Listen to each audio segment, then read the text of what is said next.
We're back out in the hall here at the Palace Hotel, just outside of the main stage at GDC, and we caught up with Nathan, who we've caught up with before. We just discovered here. Used to be at Crytek, but now you're doing something entirely different. So tell us about that.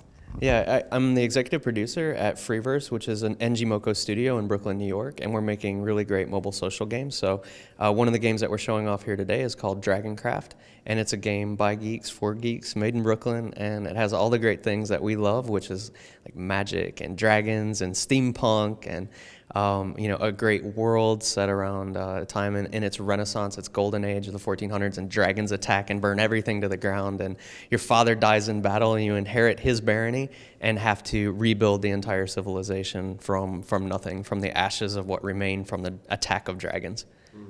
And the title is very fitting because you actually build dragons, right? Yeah, exactly. Not only are you building your city, but as you go out in the world and you do patrols and explore, you run across dragons, and you collect scales from the dragons that you fight in combat, and you combine those scales together into an egg through some combination of magic and scales, and then the egg hatches and you have a dragon of your very own. So this helps you fight the war with the dragons to have all these different dragons that you've collected. And what's really exciting for us is the way that we develop the game in conjunction with the community. So we have lots of data going on behind the scenes. We see how people play the game on no matter what device they're on.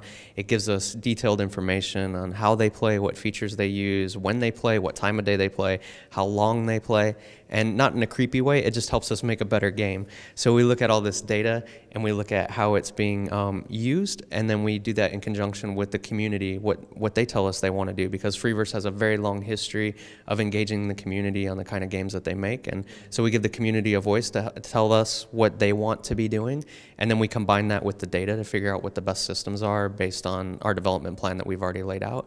And when those all come together, you know, the gamers become very happy because they helped us make the game. So it's different than working on a box product like a console product where you have a big schedule for 3 years and some DLC planned months in advance, and once it's out, and you never really get to touch it again until you release another one in 3 years. Instead, we build a gaming platform that we can extend upon based on how the gamers play the game. So we run live events in conjunction with the actual release of the game, and we add features over time. So while right now people are building their cities and collecting their first dragons, we've been in open beta for like a week or a week and a half on Android. People will collect these dragons and they'll get to do cool things like PvE and fight monsters and other dragons together. They'll be able to do PvP and fight each other with their dragons. So you go from periods of collecting to cooperating to showing off that you've got the best, most powerful army in the whole world of Terravale. So it's a really, really fun game. And speaking of that, something that you just touched on is the live events. Sort of how will those play out, and sort of is it you said you have a roadmap for them, but so how flexible are you with that, and sort of what kind of events can you create? Basically, we can do whatever we feel is reasonable in the amount of time that we have. So we plan out events that will overlap each other. So while you have collections going on, maybe we'll roll out the PvE event and then see how that does. And if people like it, we'll give it to them again later, or maybe we make some adjustments based on what they liked or didn't like. So we're very, very flexible because we have within the game team, once the game is out, we split that team up into multiple sub-teams, and then the sub-teams run as individual live teams in a staggered fashion and release new features and content, against each other within the schedule itself. So it's really fun to be able to work that way, because when you've kind of finished the game is actually just beginning, and it takes on a life of its own. So what everyone is playing right now and is having fun doing, it's going to be completely different in 6 months, and still very fun in all new ways. And so it's sort of how do you balance out things like the amount of time that people play, because some players, they may have 5 minutes on the bus, and other players, they can spend like almost an entire day playing the game like this. Sort of how do you build that?